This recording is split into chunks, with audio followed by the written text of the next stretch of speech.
Today on the Tiger Basketball Report, we'll review the Tigers' wins over Delaware and Northeastern. Get ready, Tiger fans. The Tiger Basketball Report starts now.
For an athlete, there's nothing scarier than a torn ACL.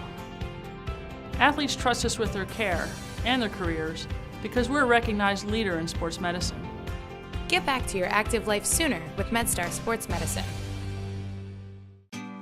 Wise Market's ice cream plant is based in Sunbury, Pennsylvania, and it's locally owned and operated. We've been making our ice cream for nearly 50 years. We create roughly 70 flavors of ice cream right now. We use local ingredients, especially our cream, which is from our milk plant. The cream is what gives our ice cream a rich and creamy texture. Now, together with our customers, we've created a product called Peanut Butter Indulgence, which will be coming out this summer. It's a peanut butter ice cream with sea salt caramel swirl, chocolate-covered pretzel. How can you go wrong with that? Personally, I love our ice cream. If you come to our house at any given time, you'll find at least 5 packages of ice cream in our freezer. Our kids grew up eating Wise quality ice cream, and now we get to treat our grandchildren to it. It's been a pleasure for me to be tasting ice cream for over 40 years for Wise Markets, and I'm loving every minute of it. Hello and welcome to the Tiger Basketball Report. I'm your host, Spiro Morekas. After a long road trip through the Carolinas, the Tigers returned home for 2 games this weekend against Delaware and Northeastern. Let's take a look at the highlights from those games. Left side, gets it to Hayes. Hayes into the paint. Hayes, scoop shot up and in, and it's 6-2 Delaware.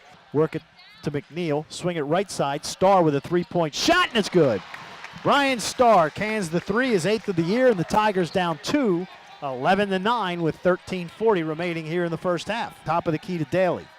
Daly right side, stolen away by Starr. Gonna go one-on-one with Daly. He'll lay it up. Basket's good, and a foul by the freshman Daly. Flips it to his left to Martin, into the left corner. 3-point shot, no good. Rebound, Davis, who lays it up and in. So John Davis twice tonight has grabbed an offensive board and scored. 5 on the shot clock at the foul line, into the right corner. Mormon dribbles, puts up a floater from 7 and hits along the right baseline. And the Tigers up 7, 23-16 to Johnson, right of the lane, backing in on Adalamoto, puts up a little baby hook and scores with the left hand. 26-18 for Sky Johnson. That's his second. Hayes to the baseline underneath. Flips it in the left corner to Pinkard, and Pinkard hits a 17-foot jumper. So Pinkard with his first basket, and it's a 9-point game, 32-23. William feeds left side to Morcell, goes in for the slam dunk, and the Tigers up by 15, and Martin Inglesby calls a timeout. On the left corner, gonna fire a 3-point shot, and he hits back-to-back threes. And Delaware down by 9. Bryant feeds it into the left corner to Hayes for a 3, and he hits. Casman Hayes with 7 points, his first 3. And it's a 9-point game, 55-46 with 10:15 to go. Comes back top of the key, gonna come in with a 12-foot jumper and hit it. Brian Starr with 18 points, and he's 6 of 8 from the field. Tigers up 11, 57-46 to Gorham. Fakes handing it off to Starr, drives and slams it home. Great fake to Brian Starr, and he took it home. He's got 4. Adalamoto gets the inbounds pass, feeds it up to Mormon, wide open for a 3. Got it! 71-49, Mormon with 7. Mike gonna drive into the paint, feeds it right corner. McNeil wide open for 3, good. Jordan McNeil with 5, and the Tigers with a 10-point lead, 15-5. Brace up top to Williams. Williams dribbles in. He'll put up a jumper and hit from the right side of the foul line. 15-7 Towson. Brace up top to Begley, and he throws a pass right into the hands of McNeil. McNeil goes through 2 players, lays it up and in. Jordan McNeil with 7 to lead all scorers early on, and it's 20-7 Towson. Green out to Begley. Begley going to drive in, and he'll lay it up and in. That was too easy. 27-14. Dribbling between the circles, feeds over to the right to Murphy, who slams it home.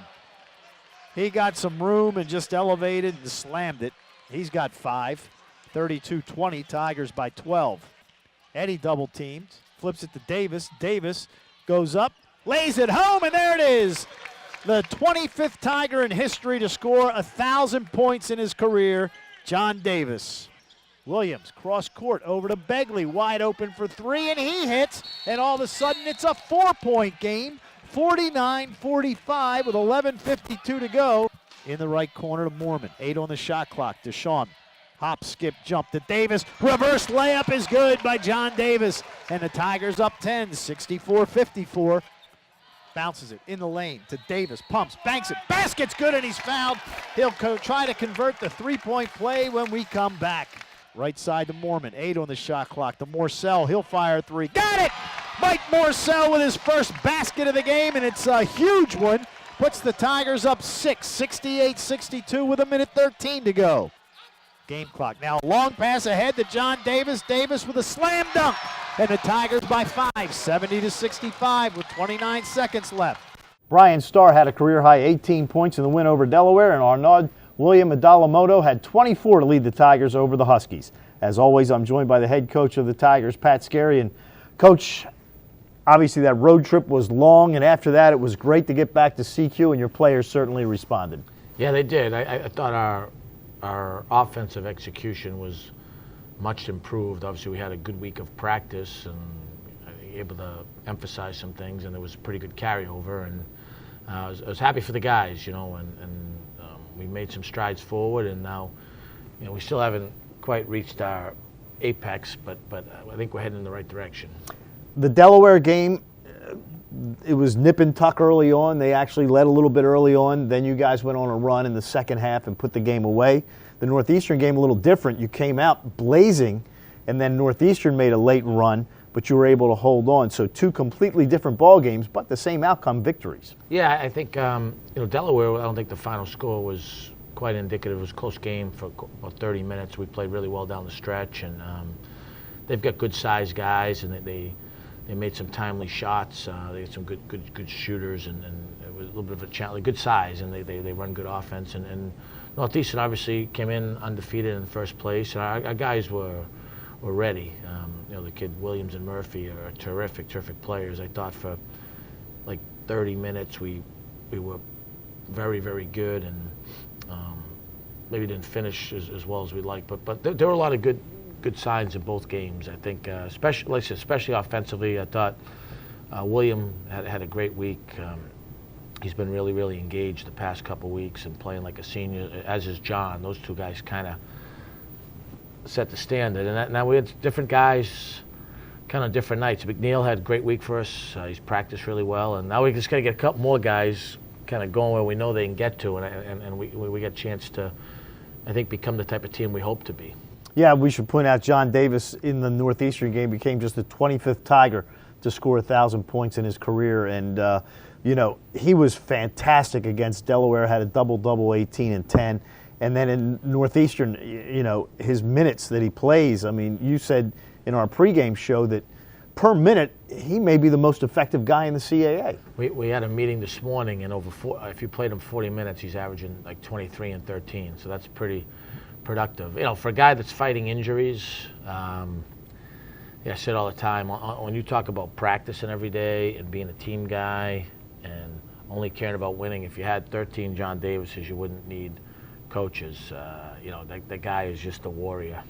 He certainly is, and the Tigers get to 2-4 in the conference. You mentioned TJ Williams, who came into the game leading the CAA in scoring. He had 14 at halftime, and I believe he scored 2 of maybe their first 3 or 4 baskets of the second half. Then you shut him down from there out. What was it that you guys were able to do to him to shut him down? I'm really impressed with him. Here's a guy, he shot 7 for 9 for the game, and they were all, I thought, challenged shots. He plays 40 minutes. We're rotating guys. We're into him. We're hedging. We're trying to be aggressive on him. So he's in great shape physically, I'll tell you that. And I thought we made him work. We kept him off the foul line, first and foremost. And yeah, he averages about 9 free throws a game. Yeah, and we tried to make sure that, he had to just take tough shots. Now, he's a good player, so he makes some tough shots.